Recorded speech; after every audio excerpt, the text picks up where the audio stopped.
Hi, EDU 639, sorry.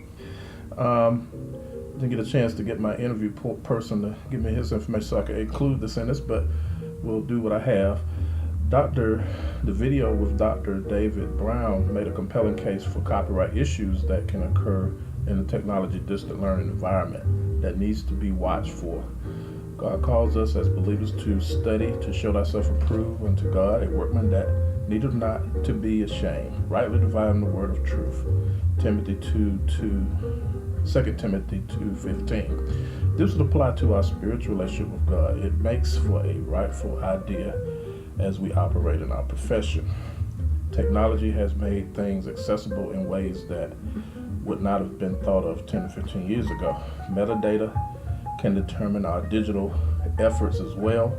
One must recognize that privacy is not a guarantee as we work on various systems in the workplace, and even in our own private moments we leave a digital trail as we surf the web.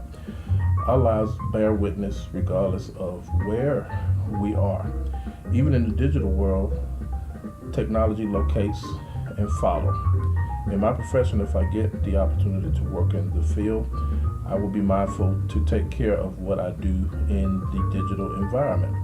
Follow the requirements given for educators to comply as educators and users of the digital equipment. The rules of confidentiality applies as well. So think before you click. Dr. Tyler Vick makes a case for the differences between fair use and Teach Act of 2002 and its provisions. He makes the point that for educators it's easier to use fair use in most instances of copyright application, as it can lend itself to be easier to comply. With copyright works, it is important to check for copyrights on any materials used in research reports and other working materials that are used in educational discourse.